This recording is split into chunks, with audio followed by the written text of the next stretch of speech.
Point contact होना चाहिए। 3 point contact क्या होता है? आपके शरीर का 2 हिस्से कहीं से पकड़े होना चाहिए और एक सरफेस से हमें, अब मैं ऐसे हूं, अगर मैं ऐसे चढ़ूंगा, देखिए यहाँ ऑयल चिकना हो रखा है ना, ऑयल पड़ा हुआ है यहाँ पे, और प्लांट में जगह जगह ऑयल पड़ा रहता है, और ये भी एक एक्सीडेंट का कारण है। हमें चढ़ना ढंग से नहीं आता, हमें चढ़ना सिखाया नहीं जाता। तो चढ़ने का तरीका है, आप ऐसे चढ़ेंगे तो पांव स्लिप हो सकता है और आपके एक्सीडेंट का कारण बन सकता है।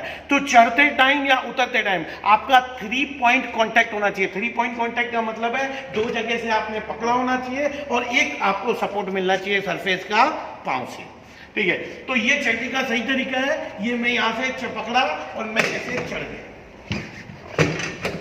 ये चढ़ने का सही तरीका है। उतरने का सही तरीका क्या है? ऐसे नहीं उतरना है, आपने उतरते टाइम भी 3 पॉइंट कांटेक्ट के साथ ऐसे ही उतरना है। इससे स्लिप होने की संभावना कम हो जाती है। देखिए, हर जो एक्सीडेंट होता है वो किसी ना किसी छोटी सी गलती की वजह से होता है। तो ऐसे एक्सीडेंट भी रोज नहीं होते हैं, पर ऐसे एक्सीडेंट आपसे अपॉइंटमेंट लेकर या पूछकर होने वाले हैं नहीं है ना। तो हमारी जिम्मेदारी क्या है? चढ़ते टाइम हमें 3 पॉइंट कांटेक्ट के साथ चढ़ना है और उतरते टाइम 3 पॉइंट कांटेक्ट के साथ उतरना है, ठीक है। चलिए, ये मैं गाड़ी पे चढ़ गया। अब गाड़ी चालू करने से पहले मैं क्या क्या करूंगा? मेरे मिरर्स को एडजस्ट करना है, मुझे सीट को एडजस्ट करना है। अगर सीट एडजस्ट करेंगे तो सीट के साथ साथ आपका मिरर एडजस्टमेंट डिफरेंट हो जाता है। मैं आगे बैठा हुआ था, मुझे सीट मिरर एडजस्टमेंट यूं करना पड़ेगा, और मैं पीछे बैठूंगा तो मुझे मिरर एडजस्टमेंट वापस चेंज करना पड़ेगा। तो पहला काम है आपने मिरर का एडजस्टमेंट करना है। दूसरा काम क्या है? आपने सीट बेल्ट लगाना है। ऑपरेटर को कभी भी गाड़ी पर सीट बेल्ट पहनकर ही बैठना है, सीट बेल्ट पहनने में ना गाड़ी नहीं चलानी है, ठीक है।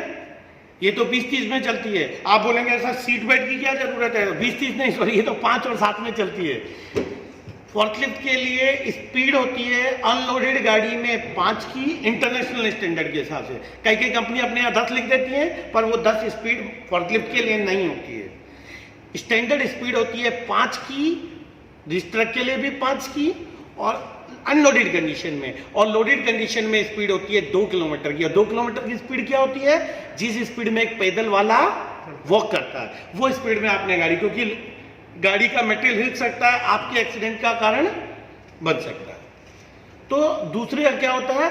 आपने 2 की स्पीड में गाड़ी चलानी है। अगर आपकी गाड़ी लोडेड है और अनलोडेड है तो आपने 5 की स्पीड में गाड़ी को चलाना, ठीक है।